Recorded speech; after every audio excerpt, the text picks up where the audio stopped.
Então, lei não aponta só para o código legal que a gente encontra em Êxodo, Levítico, Números, Deuteronômio, mas em tudo aquilo que diz respeito à nação.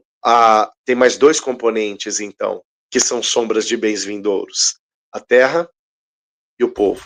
Os paroleiros, vambora, que hoje é dia de parola!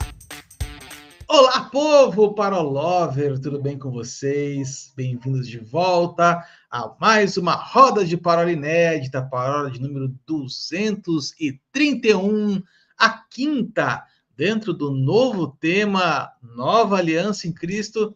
Novo tema já nem é novo tema assim, né, cara? Já estamos chegando na segunda metade desse tema já. E nessa semana nós vamos estar falando sobre um personagem bíblico, no mínimo inusitado. Ninguém sabe de onde veio, ninguém sabe como apareceu, mas a gente sabe quem ele pré-anuncia e para quem ele aponta. E aí, Oráculo, estamos de volta, saiu da disciplina? Rapaz, essa história da disciplina eu vou contar. Eu não devia ter inventado isso, porque aí cada vez que eu preciso dar um balão em vocês, vocês me colocam na disciplina, hein? Mas estamos de volta, graças a Deus, tudo certo, Tutuco. É óbvio que eu não vou perguntar para você porque você não viu ainda, porque o episódio passado vai ao ar amanhã, que você não viu ainda, Sim. Mas há uma nova pergunta sobre você, inclusive nosso mente Mais brilhante. Eu já faltei semana passada justamente para não responder a outra pergunta, vocês já fizeram mais uma. Mais uma. O nosso mente brilhante carinhosamente apelidou você de Neymar. Você joga uma e fica 2, 3 contundido, aí dá aquele miguezão, aí joga um de novo. Aí, ó. Tô contundido aqui. Tinha que estar de banco hoje, então. Esse negócio de Horyugen, assim, toda hora, não dá não, cara. Não dá. Não dá. Ó, como você que está nos assistindo aí pode perceber, nessa semana aqui, quem está de castigo, quem está de banco, novamente, é o nosso mente brilhante. Quem fica inventando apelido para os amiguinhos. Tá lá, né? Tá lá. Bem feito. A gente não ia contar, mas na verdade o que aconteceu essa semana, gente? O Ursinho foi tentar fazer um penteado artificial no cabelo dele. Na hora de tingir, cara, o cabelo dele ficou verde. Então, assim, impossível estar mostrando para vocês. Vai ter que ficar uns dias aí recolhido até que consiga tirar aquela tinta verde da cabeça, né? Mas depois a gente solta fotos. Vão dizer que foi produzido por IA. Mas não acredite. Não acredite. As fotos já vazaram e estão circulando nos grupos de WhatsApp, exatamente, dos quais nós fazemos parte de forma comum. Comum. Bom, Paulinho, essa semana aqui nós vamos estar falando então daquele personagem, no mínimo curioso, que é Melquisedeque. Este personagem que aparece... eu vou brincar aqui, né? Aparece do nada e depois desaparece novamente, né? E ele é citado depois em Salmos, mas Melquisedeque ele é citado pela primeira vez numa das passagens de Gênesis, quando a gente vai ver lá Abraão retornando de um combate com alguns reis, ele traz os despojos. Então, Melquisedeque, que é rei de Salém, aparece diante dele trazendo pão e vinho, e então Abraão oferece pela primeira vez na Bíblia o dízimo. Depois a gente não tem mais notícia dele, né? Então, muitas dúvidas acontecem sobre esse personagem de Melquisedeque, e aí a gente vai fazer aquela brincadeira que a gente sempre faz com o Globo Repórter, né? De onde vem? Do que se alimenta? Da onde apareceu? Para onde foi? Mas a gente vai tentar tirar algumas dessas dúvidas aqui e trazer para uma visão saudável, né? Uma visão equilibrada das escrituras sobre esse personagem de Melquisedeque. Por que nós estamos citando exatamente Melquisedeque dentro dessa série de Nova Aliança em Cristo? Porque dentro do livro de Hebreus há uma menção a respeito de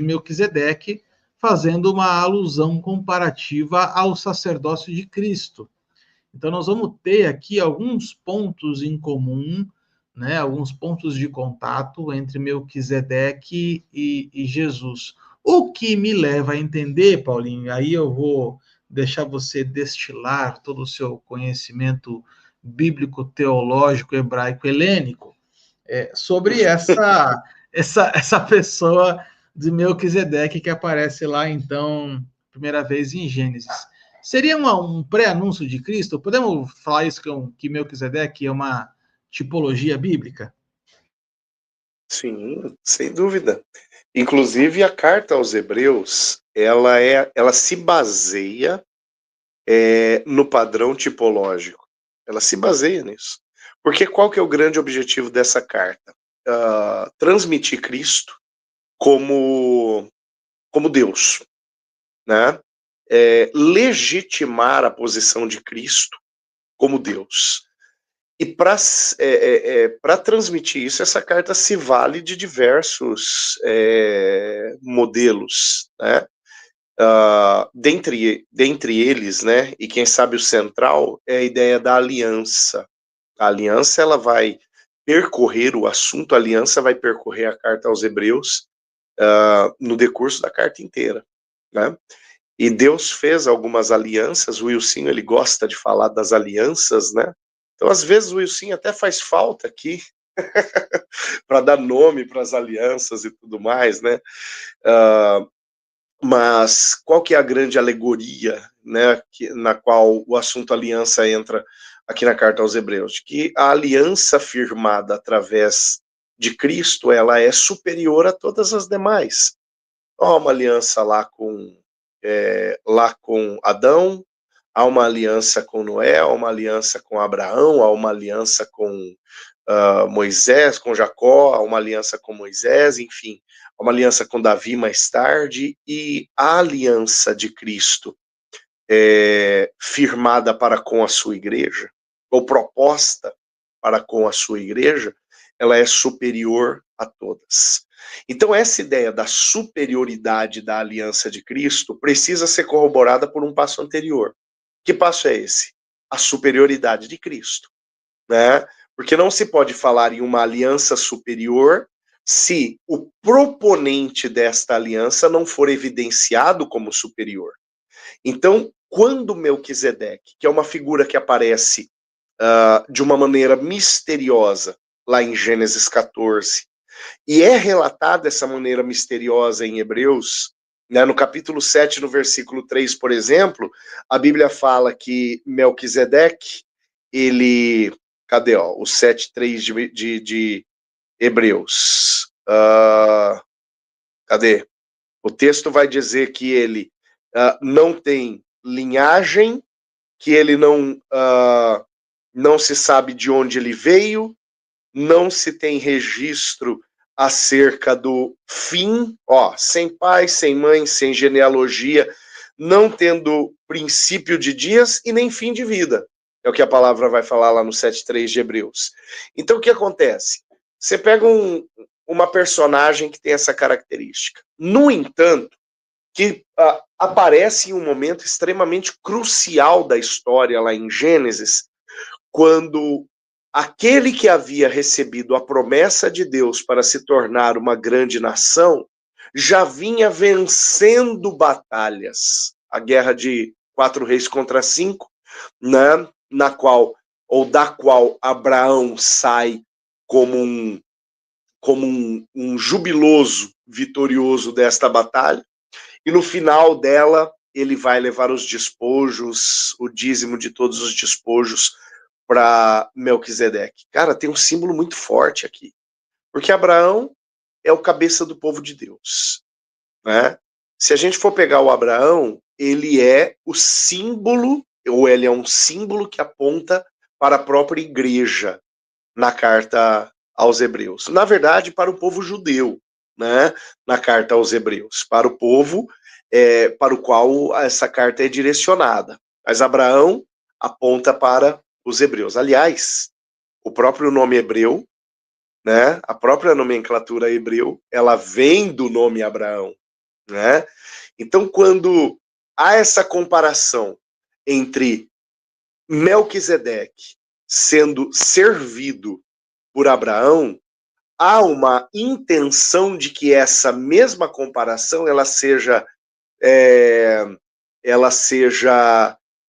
transferida pelos leitores da carta aos Hebreus, os leitores originais, seja transferida para os dias deles. Opa, Abraão somos nós.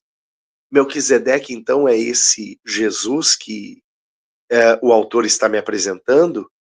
Ele está dizendo que o fato de Abraão ter reverenciado a Melquisedeque lá atrás já era um símbolo do que nós hoje devemos fazer com Jesus. Esse autor ele está sendo extremamente didático, extremamente pedagógico aqui, né? Justamente fazendo essa transmissão de uma lição a partir de dois entes que são completamente conhecidos por aquele povo que lia esse conteúdo, que recebia esse conteúdo, né? E essa própria imagem que é mencionada a respeito de Melquisedeque no capítulo 7, no versículo 3, acerca da sua ausência de genealogia, né, corrobora com a ideia de que Jesus, que é o modelo para o qual, ou o modelo final para o qual Melquisedeque aponta, né? Jesus era com o Pai desde o início, aquilo que João fala no começo do seu evangelho, que no princípio era o Verbo, e o Verbo estava com Deus, e o Verbo era Deus, né? Então, dando aquela ideia de eternidade, quando a palavra vai buscar na história de Melquisedeque, não se sabe da genealogia desse sujeito, então dando aquela palavra, aquela tônica, né, de eternidade, e falando, não se sabe acerca do fim dele, né, continuando a ideia da tônica de eternidade. Então, alguém que simbolicamente é apresentado como sem começo da história e sem fim da história, e alguém que no meio da sua história foi reverenciado pelo cabeça do povo hebreu, né? Então, poxa, tem uma mensagem, eu não diria nem intrínseca aqui, tem uma mensagem muito escancarada para os leitores acerca de como esses leitores deveriam lidar com o Senhor Jesus, né? Deixando bastante claro. E aí a própria mensagem do sacerdócio superior, que é então capaz de propor uma aliança superior a todas as alianças anteriores, né? Então tudo isso está embrulhado nesse pacote que carrega o nome de Melquisedeque e é entregue ali para os hebreus através dessa carta, e em específico aqui nesses capítulos 5, 6 e 7 dessa carta. Eu ia falar exatamente isso da tua última frase, né? Que é algo que a gente sempre explica para quem está nos ouvindo, nos assistindo ao longo desses últimos 5 anos, é que a gente nunca deve tirar um versículo isolado do seu contexto para tentar entendê-lo.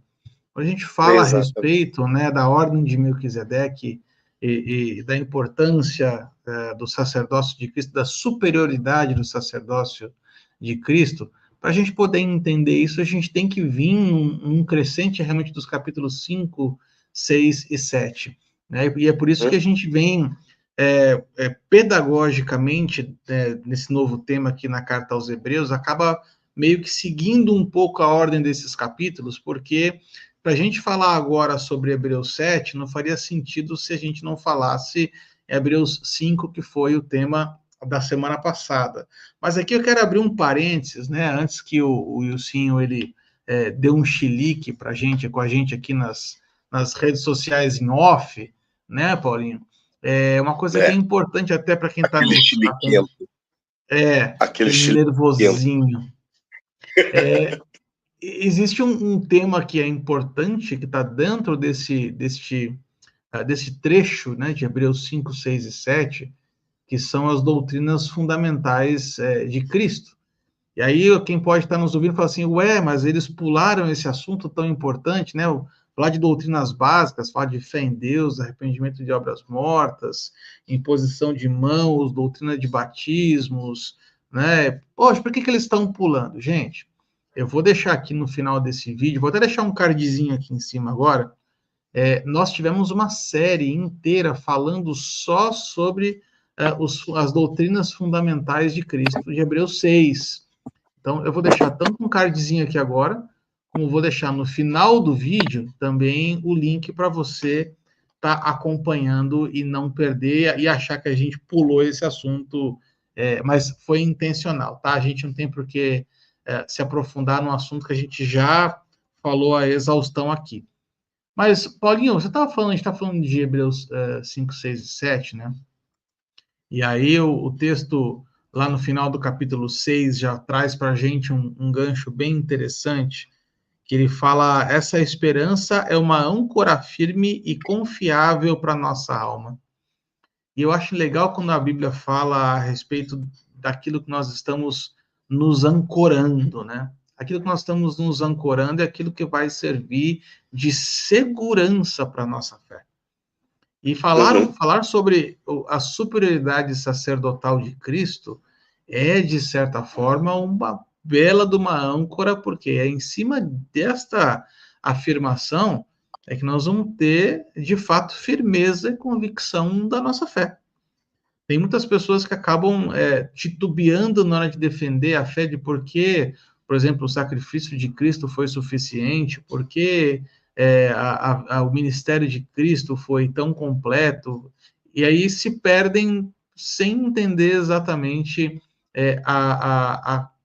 a integridade desse ministério, desse sacerdócio de Cristo. Mas uma coisa que me chamou a atenção aqui, e aí eu quero compartilhar contigo para a gente bater um papo sobre, é que quando Melquisedeque aparece, né, lá em Gênesis, existem algumas características que eu acho que são muito interessantes, porque isso vai levar, inclusive, ao que a gente estava conversando fora do ar, né, a lei do sacerdócio Levítico 21, se eu não estou enganado, que você havia comentado comigo, que uma das características de Melquisedeque é que ele acumulava duas funções que até então a lei de Moisés não autorizava, que era rei e sacerdote. Nós vamos ver ao longo de todo o relato bíblico no Antigo Testamento, né? Nenhum rei foi sacerdote, nenhum sacerdote foi rei. Aliás, quando um rei quis fazer um papel de sacerdote, né, que foi Saul, ele foi duramente criticado, não é assim, o seu reino foi tirado. Ele foi substituído. Duramente julgado, né? Porque assim, pela lei de Moisés, não era aceitável que o rei tivesse também a função sacerdotal. Mas olha só que coisa interessante. Melquisedeque, ele era sacerdote e rei de Salém. Ele acumulava essas duas funções. E Salém, se eu estiver errado, você me corrija, mas rei de Salém é sobre Jerusalém, né? Então, aqui acho que a gente tem um excelente pano de fundo que aponta para Cristo e vice-versa, né? Olha só. Não, tem muita coisa nessa história. Vamos lá. Deixa eu começar pelo rei de Salém. Não só rei de Jerusalém, tá? Mas a raiz da palavra Salém, Shalem, é a mesma raiz da palavra Shalom. Uma das características raiz da palavra hebraica, a forma que escreve, né, é exatamente a mesma, tá? Uma das profecias acerca de Jesus, que todo Natal a gente lê na igreja, de Isaías capítulo 9, versículo 5, né? Um menino nos nasceu, um filho se nos foi dado, né? O governo está sobre os seus ombros e o seu nome será maravilhoso, Conselheiro, Deus forte, Pai da eternidade e Príncipe da paz. Shalom, tá? A ideia de rei de Salém, a ideia de príncipe de Shalom, né, aponta para uma mesma figura. A ideia de rei ela consuma-se, a ideia de rei apontando para Cristo, consuma-se no Apocalipse, né? Quando de uma vez por todas ele estará no trono, não mais na posição de príncipe. Mas aí Isaías fala do menino nascendo, né? Fala do menino nascendo. No final, ele vem para julgar. Agora, voltando lá naquela sua primeira pergunta, que também é muito, aponta para uma realidade muito simbólica, o fato de que Melquisedeque era rei e sacerdote, né? Vale a pena a gente fazer uma alusão aqui, Arthur, ao fato de que Melquisedeque, e assim como Abraão, eles protagonizam os acontecimentos de Gênesis 14 cerca de 800 anos antes da promulgação da lei de Levítico 21, né? 800 anos antes de Moisés, tá? É muito tempo. Moisés, ele promulga durante os 40 anos de deserto, né, os mandamentos, né, dentre eles os mandamentos sacerdotais, e dentre os mandamentos sacerdotais aquilo que está contido em Levítico 21. Vale a pena também a gente fazer uma outra alusão aqui. Embora o exemplo que o autor da carta aos Hebreus esteja dando para apontar para Cristo, né, como um tipo, como um símbolo, seja Melquisedeque, embora esse padrão seja Melquisedeque, esse modelo seja Melquisedeque, as informações acerca das obrigações, dos deveres sacerdotais são tirados da lei, tá? Então ele está pegando uma personagem de um determinado momento, mas ele lança a mão de uma lei que vem 800 anos mais tarde para falar acerca de características agora legisladas acerca da função daquela personagem. Tá? Uma coisa é falar acerca de Melquisedeque, tem uma linha do tempo aí. Uma coisa é falar acerca de Melquisedeque, e há um motivo muito aparente acerca, por conta do porquê Melquisedeque foi a figura escolhida. Vai falar de sacerdote, podia falar de Arão, então. Não. Melquisedeque vem antes. Melquisedeque é o primeiro. Melquisedeque não tem genealogia, não tem história do fim. Ele foi aquilo que eu falei no primeiro bloco, né? Ele foi venerado por Abraão. Então tem porquês que apontam para Melquisedeque. Mas a legislação sacerdotal que o autor da carta aos Hebreus usa é a legislação que é bem posterior a Melquisedeque, né? É bem posterior. Agora, levando em consideração toda esta realidade, né? Firma-se cada vez mais a ideia de um povo hebreu voltando os seus olhos para um sumo sacerdote não mais imperfeito e que carregava consigo e em si o sacrifício perfeito em favor desse povo, né? Carregava consigo e em si a expiação do pecado e do distanciamento desse povo, né? E mais do que isso, uma mensagem de restauração e reestruturação de um povo que desde muito tempo esperava um novo governo sobre a nação de Israel. Porque olha só, em 597 a.C., e mais efetivamente em 586, quando de uma vez por todas Israel volta a ser completamente colônia, né? Desta vez da Babilônia, perdeu-se a perspectiva de um rei sobre Israel. E a partir daí começam as profecias messiânicas de esperança a ocorrer com maior recorrência, né? Aparecem as profecias de esperança falando assim: vai haver uma reconstrução de Jerusalém, vai haver uma reconstrução da monarquia, vai haver a reconstrução do rei, né? esse rei ele vai ser conforme o coração do Senhor de uma vez por todas, né? Então há uma série de promessas que apontam para um monarca representante de Deus no meio do povo, para um monarca sacerdote, para um monarca profeta. Há uma série de leis que apontam, de profecias que apontam para isso, né?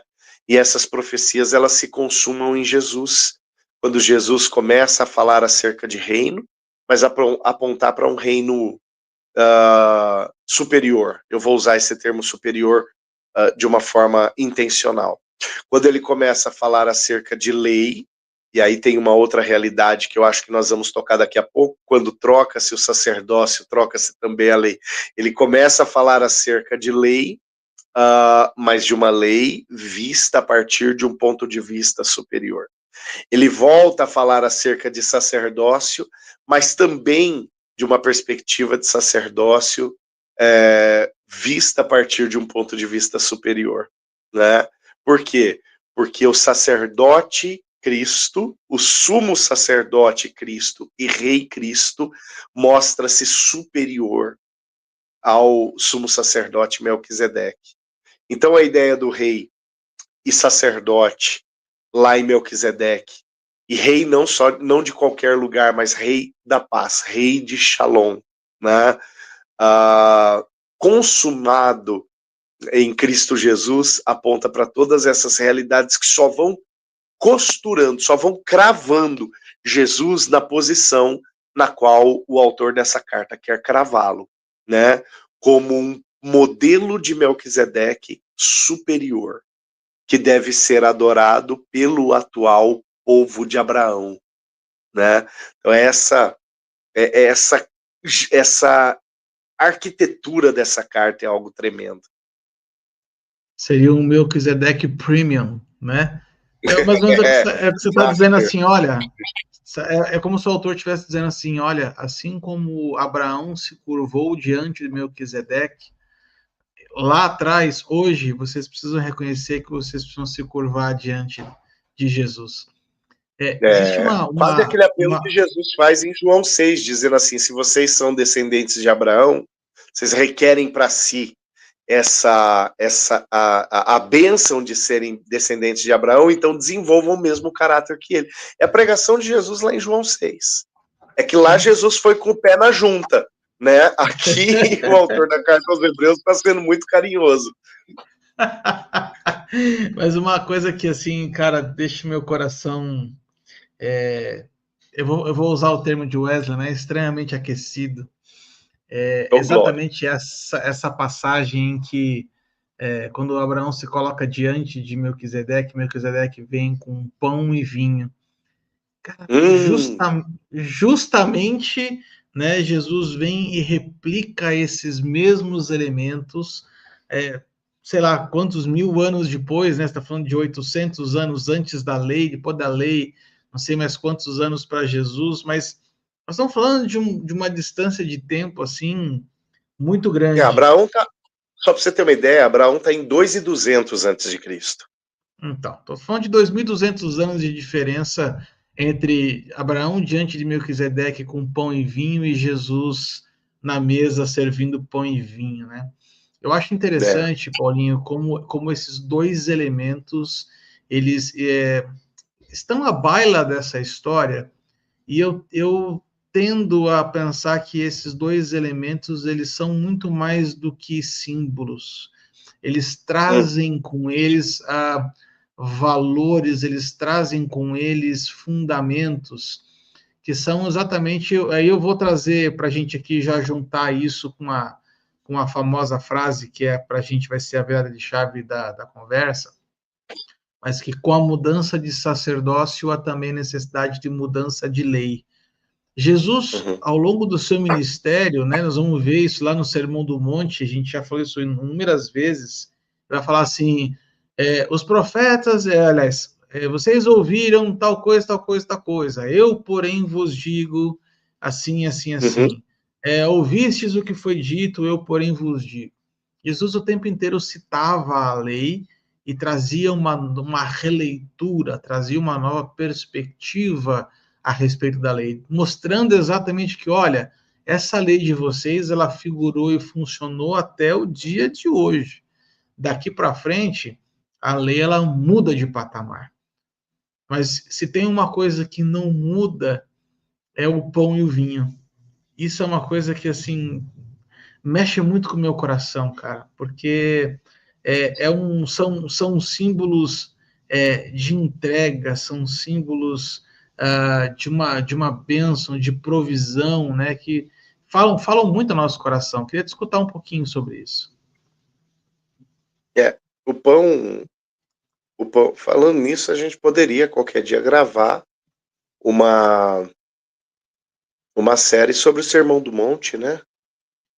Ops, já o fizemos. Já o fizemos. 40 vídeos, mais ou menos, aliás. Foi enorme. Eu estava até, enquanto você estava falando, eu estava procurando aqui no nosso site qual é o número, né? Porque eu ia fazer a pegadinha inteira, mas não deu tempo. Mas enfim, procura lá no nosso site www.osparoleiros.com.br a série sobre Sermão do Monte, que foi fantástica, foi muito inspiradora mesmo. Mas vamos lá. Agora nem lembro o que você falou. Pão e vinho, vamos lá. Vamos pensar no pão e vinho. Cara, pão e vinho, hábito judeu comum, tá? Hábito judeu comum. Hábito de comunhão. A ideia da mesa. Aquilo que Jesus traduziu muito bem no seu ministério. Então, os momentos de mesa que Jesus tem, eles são momentos de uma extrema intimidade, né? De revelação do caráter de Jesus de uma forma linda, né? É aquela mesa que aquela mulher, em algum determinado texto, ela vai ser chamada de Maria Madalena, né? Vem e derrama o seu bálsamo, o seu perfume caríssimo sobre Jesus, enxuga os seus pés, chora sobre os seus pés, enxuga com cabelo, enfim. E ali o dono da casa fala, se Jesus soubesse quem essa mulher ele não deixaria ela fazer essa cena. E aí Jesus dá um baita de um sabão naquele sujeito. Simão, deixa eu te perguntar uma coisa. Você me deu um beijo quando eu cheguei? Não, não dei. Pois é. Dá uma olhada aí na mulher que você está dizendo que não vale nada beijando meu pé. Você ungiu minha cabeça com óleo quando eu cheguei? Esqueci, pois é.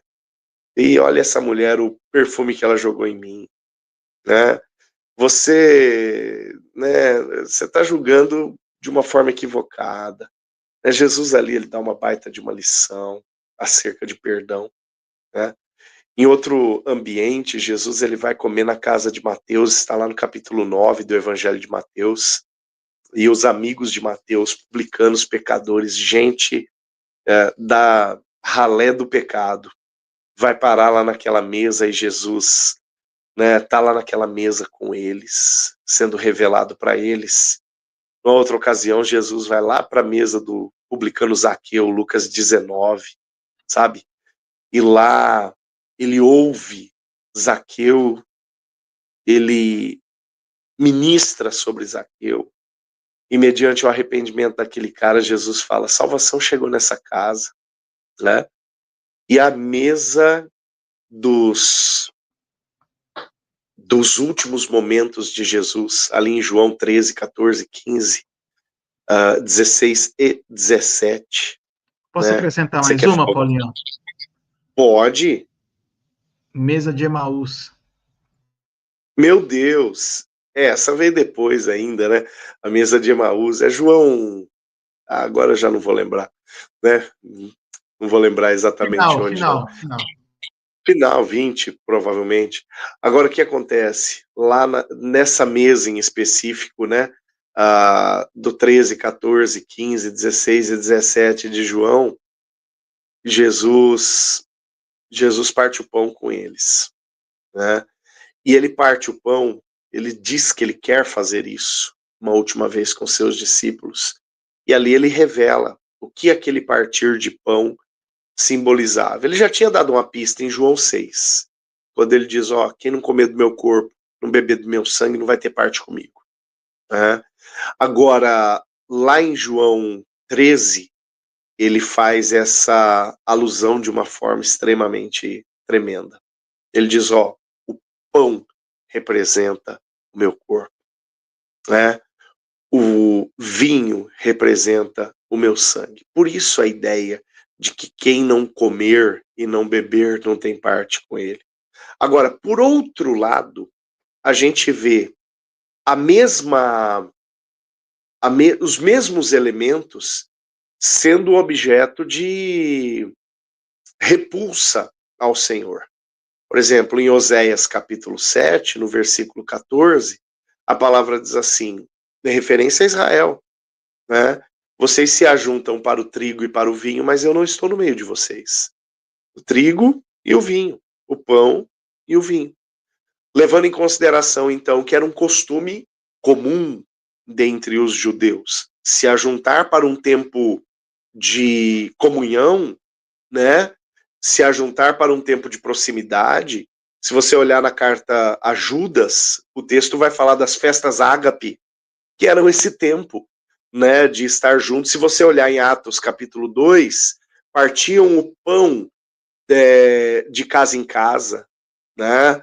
Então este costume comum, este costume do ágape do Novo Testamento, ou deste ajuntamento, desta congregação para a comunhão no Antigo Testamento, isso era muito comum. Agora, tudo isso ganha um... Pode falar. Até a bronca do apóstolo Paulo aos Coríntios, quando eles fazem a ceia de uma forma equivocada, porque não conseguem entender o que é comunhão. Exato, exato. Né? Eles estavam achando que era só a comilança. E não era só a comilança. Né? Havia um princípio de serviço. Paulo fala, cara, vocês se ajuntam para comer e não para servir o outro. Sabe, vocês se ajuntam para ser abençoados e não para abençoar o outro. Tá tudo errado essa ceia de vocês, esse ajuntamento de vocês em torno do pão e do vinho. Né? Então, de fato, quando Jesus vem, Jesus ressignifica, mais uma vez, a troca da lei, né? A substituição da lei. Jesus ressignifica algo que era tão corriqueiro para os judeus. Isso Jesus fez durante todo o seu ministério. Quando ele pega uma semente de mostarda, ele fala, tá vendo isso aqui? O reino de Deus é desse jeito. Ele está ressignificando algo que era comum àquela turma. Né? Quando ele cita uma porção de fermento e fala assim, donas de casa, vocês que sabem cozinhar e fazer pão, sabe o fermento? Não é a medida do pão, não é uma de fermento para 2 de farinha? Pois bem, vamos conversar mais uma vez então sobre o reino de Deus. Né? E Jesus ele vai pegando coisas que são comuns no dia a dia para falar acerca do reino, ele vai ressignificando algumas coisas que eram parte da prática diária daquele povo para poder trazer uma nova significação e apontar para uma aliança superior. Aí Jesus pega como um ato cabal, memorial, que aqui ele dá uma ordem. Ele não fala, olha, lembrem-se de mim todas as vezes que vocês jogarem pão na massa do fermento. Ele não diz, lembrem-se de mim toda vez que vocês pegarem uma semente pequenininha e plantar ela na terra. Mas ele diz, lembrem-se de mim, lembrem-se do meu sacrifício quando vocês partirem o pão e quando vocês beberem do vinho. Né? Porque o pão, ele passa a representar a partir deste ato o meu corpo, que é dado por vocês. O vinho passa a representar a partir deste ato o meu sangue, que é derramado por vocês. E aí entra mais uma vez o assunto da aliança. Aliança firmada, uma aliança eterna, superior a todas as alianças perpétuas que foram firmadas antes.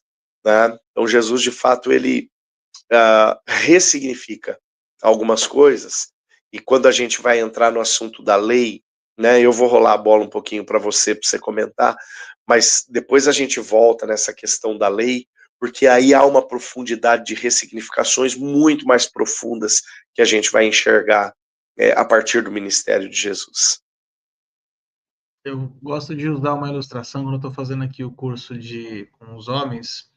Eu falo a respeito, eu faço a brincadeira com os meus óculos, né? Para quem está nos assistindo há bastante tempo, deve ter surgido já essa pergunta, puxa vida, mas o óculos do Arthur, ele é realmente grosso, né?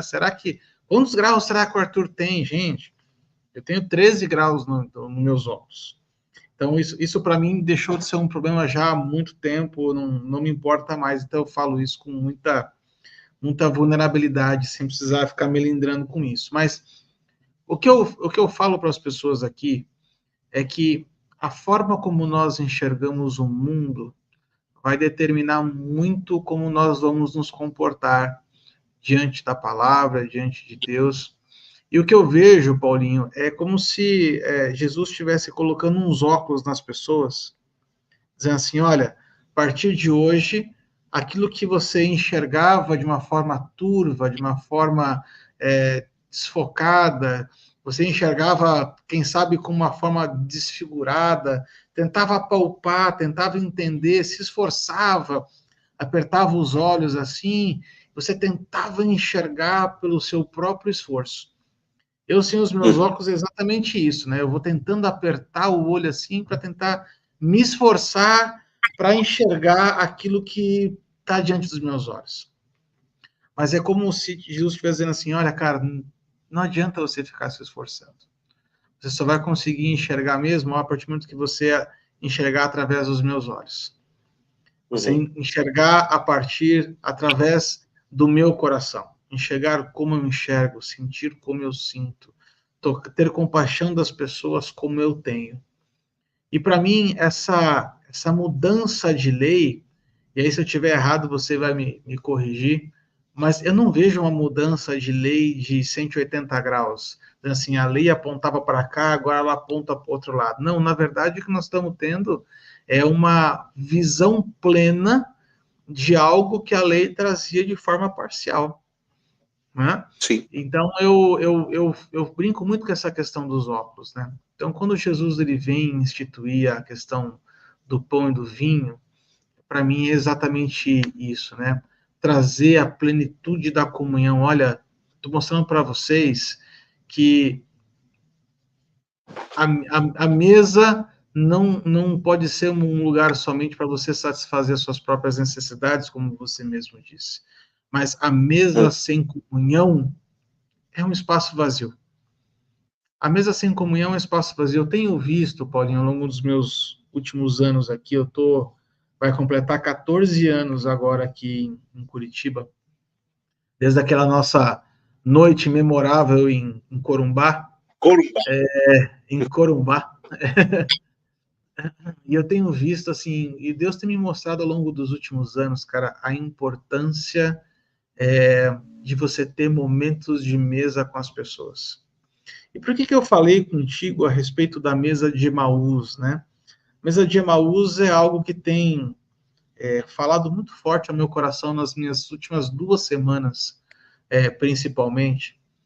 E eu vejo a mesa de Emaús como um lugar de revelação. Por que eu estou dizendo isso?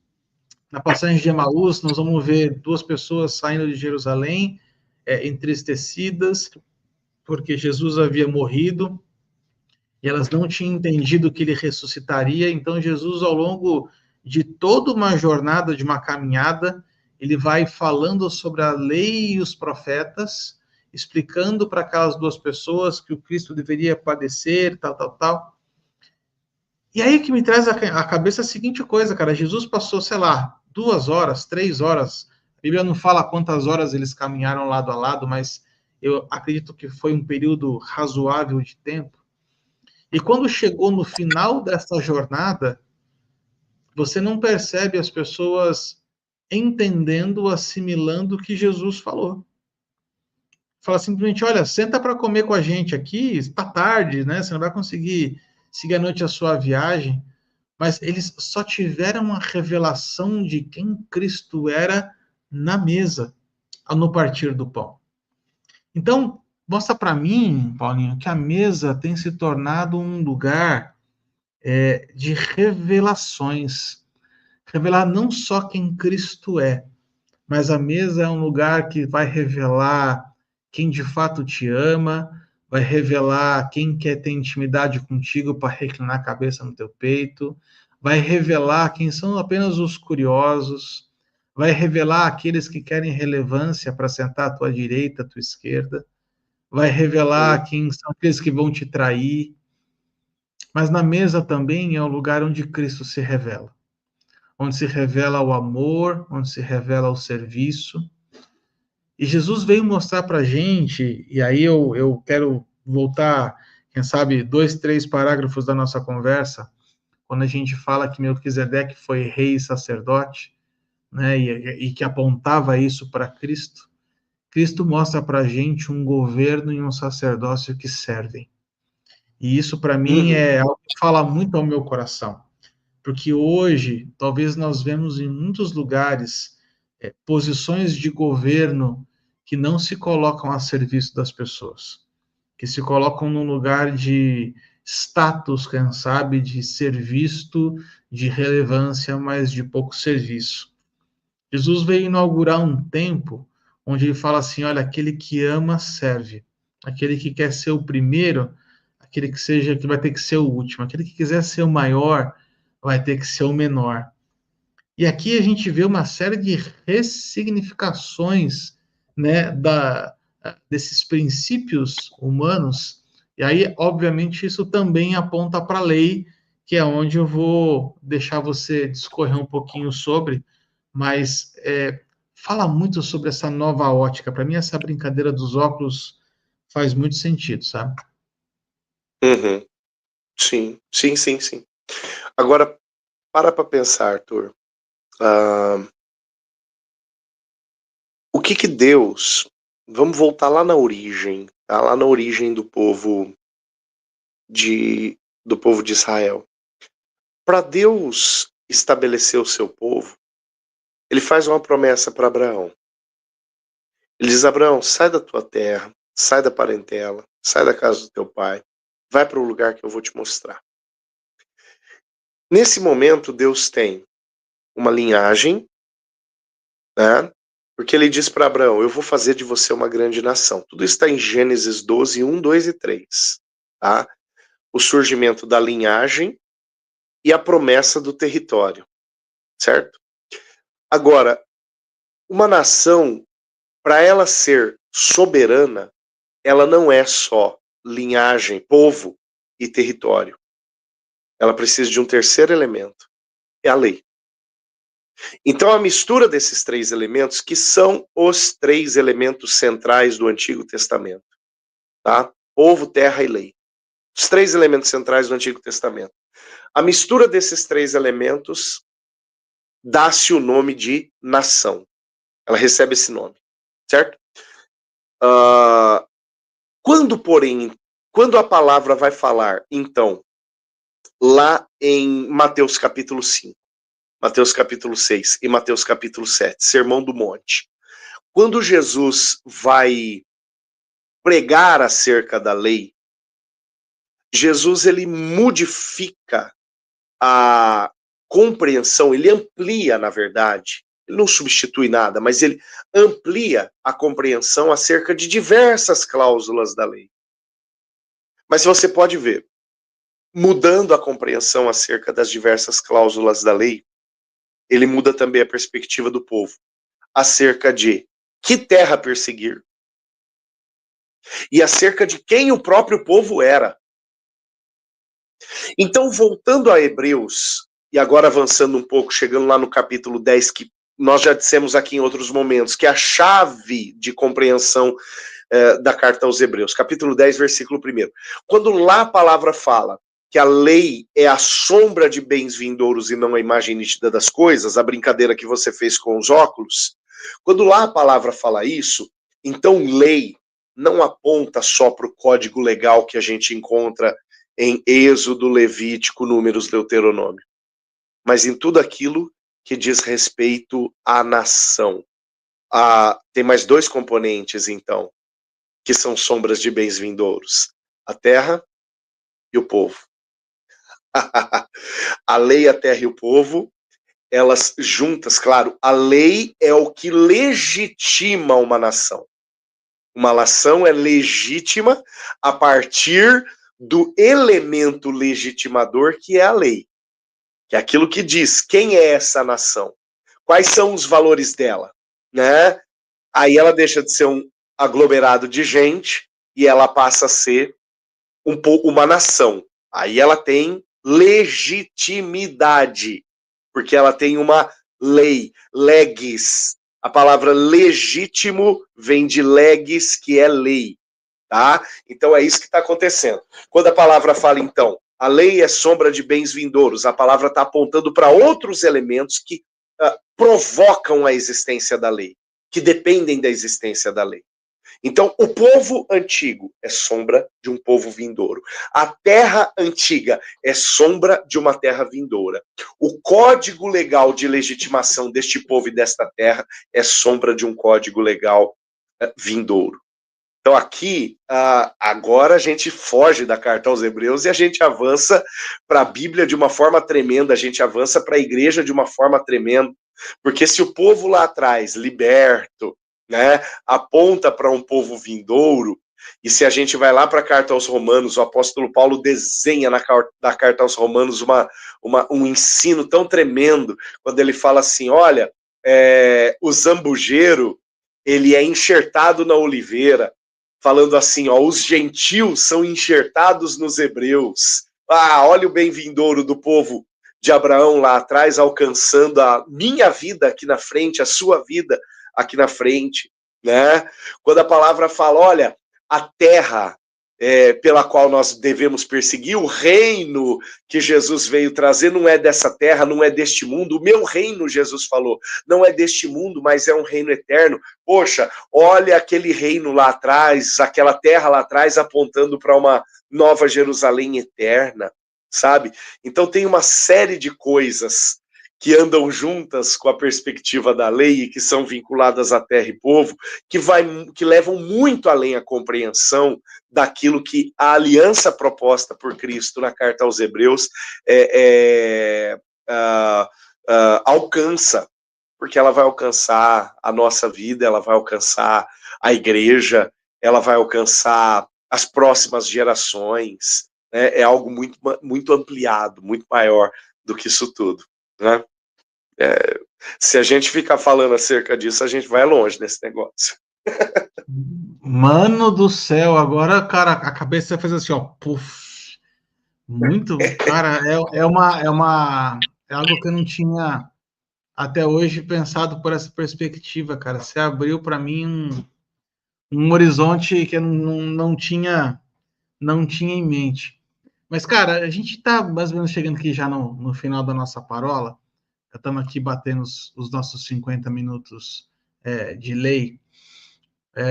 E acho que a gente poderia trazer aqui as nossas considerações finais a respeito, então, dessa figura de Melquisedeque que aponta para Cristo, né? A mudança de sacerdócio, de um sacerdócio imperfeito e temporário para um sacerdócio perfeito e eterno. Ele traz para a gente algumas reflexões, Paulinho, que a gente precisa reforçar para as pessoas que estão nos acompanhando, né? Uma das primeiras coisas que me vem à mente é a seguinte coisa, que essa mudança de sacerdócio, essa compreensão da nova aliança em Cristo, ela tira de nós o peso do desempenho.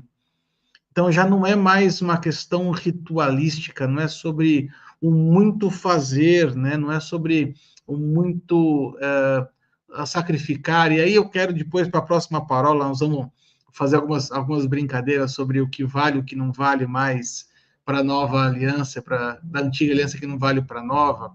Mas entre uma dessas frases que nós vamos conversar nas próximas parolas é assim, o preço já foi pago? Se o preço já foi pago, por que a gente tem que continuar pagando o preço? Né? Trocar coisas como essa, assim. Mas, de fato, eu percebo, assim, eu sinto que a nova aliança tira de nós esse peso de desempenho, esse peso ritualístico, esse peso de tentar ser notado por Deus pelo muito fazer. Jesus já fez. Nós nos achegamos ao trono de graça pelo novo e vivo caminho que ele abriu, não que nós nos esforçamos para abrir. O nosso único esforço deve continuar sendo, dia após dia, mortificar a nossa carne, modificar as nossas vontades, fazer com que nós deixemos de viver para nós mesmos e permitamos que Cristo viva em nós. Aqui é um chacoalhão que nós talvez estamos usando esse momento e essa oportunidade, Paulinho, para chacoalhar os alicerces de muitos crentes, de muitos evangélicos que ainda vivem uma vida religiosa baseada em performance. Semana passada, a gente estava conversando com o Ilcinho, aliás, eu estava conversando com o Ilcinho, né, sobre essa questão do novo e vivo caminho, e a gente trouxe para a realidade das pessoas, aliás, chamou a atenção das pessoas para a responsabilidade de uma busca constante de intimidade com Deus. Jesus abriu um caminho para que nós pudéssemos, de fato, entrar na presença de Deus sem continuamente ficar buscando um outro intermediador. E a gente vê que ainda muitas pessoas hoje ainda tentam colocar outras pessoas entre elas e Deus. É o que o Senhor falou no episódio passado sobre a terceirização da fé. Isso é algo que precisa ficar muito atento para a gente, né? Então, assim, lições que ficam para a gente aqui. Melquisedeque apontava para Cristo. Cristo vem trazer uma nova aliança, abrir um novo caminho, baseado não mais em rituais, mas em intimidade. Cristo veio trazer para a gente uma nova perspectiva também de adoração, né? Adoração não se resume ao momento do culto na hora da música. Aliás, adoração não necessariamente tem a ver com música. Nós já falamos a respeito disso, né? Olha quantos processos rituais a gente vai se entulhando, achando que a gente realmente está vivendo um tempo novo com Deus, quando na verdade a gente continua repetindo algumas velhas práticas não judaicas, mas velhas práticas, né? Sim, sim. E é bem, eu acho que é bem onde você toca, Arthur, que a gente encontra dos assuntos secundários, mas não menos importantes, da carta aos Hebreus, que é justamente essa luta entre performance e relacionamento, né? Porque essa carta é destinada a um povo acostumado ao cumprimento de atos mecânicos, que a gente poderia chamar de performance. Faço porque me foi Rituais. ensinado a fazer. Rituais, exato. Faço porque me foi ensinado a fazer assim, né? Faço porque desde sempre foi desta forma, né? E você sabe que o ritual, ele se desgasta. É aquela história do quem conta um conto aumenta um ponto. O ritual, ele é a mesma coisa. O ritual, ele se desgasta. O ritual, ele acaba ganhando a cara do tempo, ele acaba ganhando a cara do dirigente, ele acaba ganhando a cara do grupo que está na ponta. O ritual, ele se desgasta, né? Ele sofre mutações. O Sermão do Monte, mais uma vez, né? Deixa eu voltar no Sermão do Monte. O Sermão do Monte é uma evidência de um ritual severamente desgastado. Porque Jesus ali, ele não estava contrariando o ministério sacerdotal. Jesus não condenaria algo que Deus estabeleceu. Mas Jesus estava questionando aqueles sacerdotes daquele tempo. Por quê? Porque o ritual na mão deles já não tinha mais nada a ver com o ritual ordenado pelo Senhor, ou tinha pouco a ver. Falar não tinha nada a ver, quem sabe seja generalização boba, mas tinha pouco a ver. Tinha muito puxadinho, sabe? Em algum determinado momento, tem uma turma que chega para Jesus e fala assim: por que os teus discípulos não lavam a mão antes de comer, como manda a tradição? E Jesus, ele poderia perguntar: como manda o quê? Mas Jesus, ele se dá ao luxo de ser um pouco mais educado do que eu seria, dizendo assim: olha, eu vou explicar para vocês o porquê que eles não fazem isso, né? Mas a minha resposta seria: como manda o quê? o puxadinho que vocês inventaram?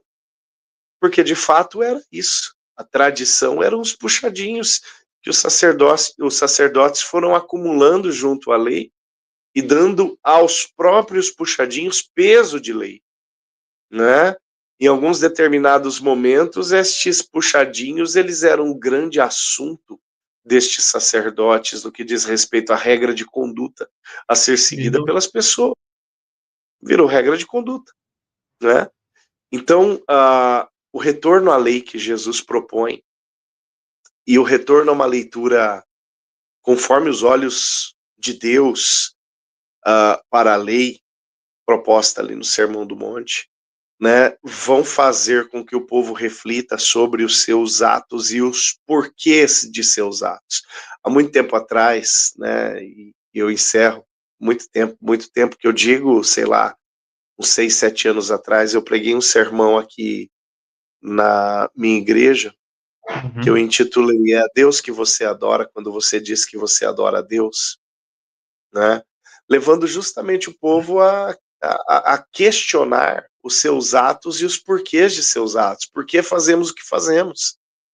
E uma coisa que eu sempre digo, né, para o meu povo, esse fim de semana nós recebemos membros da igreja, né, e a última aula que nós temos na sala de primeiros passos, sou eu que dou essa aula.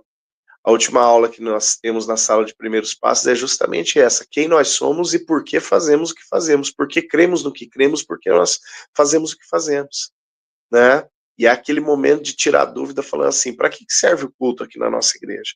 Para que serve uma célula aqui na nossa igreja? Para que serve uma escola dominical? Para que serve um liderando bem? Né? Para que serve uma vigília? Para que serve o projeto evangelístico tal? Né? Para que serve a congregação, a igreja, implantação e outras coisas? Né? Por que nós fazemos o que fazemos? Vamos entender a igreja. Né? Isso de uma forma individual precisa provocar um exercício na vida do crente. Por que eu faço o que faço? Por que eu declaro o que eu declaro? Será que é a Deus que eu adoro quando eu digo que adoro a Deus? Inclusive, esse foi o tema de um dos episódios do seu podcast Coisas de Igreja. Tá lá, depois eu vou deixar também no final desse vídeo aqui, eu vou deixar também o link do seu episódio do Coisas de Igreja. Vamos ao culto, uma coisa assim. Mas, gente, quero agradecer vocês de todo o coração por ter ficado conosco aqui até o final desse episódio. Ó, se esse conteúdo foi importante para você, compartilha com as pessoas, deixa aqui o seu joinha, já assina o nosso canal. Paulinho, você sabia que 60% da nossa audiência não assina o nosso canal, cara? Eu vou falar. Olha, a pessoa vem até aqui, gente, curte aqui, assina nosso canal, você vai nos ajudar, vai fazer com que o YouTube mostre esse vídeo para mais pessoas. Ó, a gente está lá no Spotify também em formato de podcast. Enquanto você vai buscar o pãozinho na padaria para você tomar o seu café, você vai escutando os paroleiros.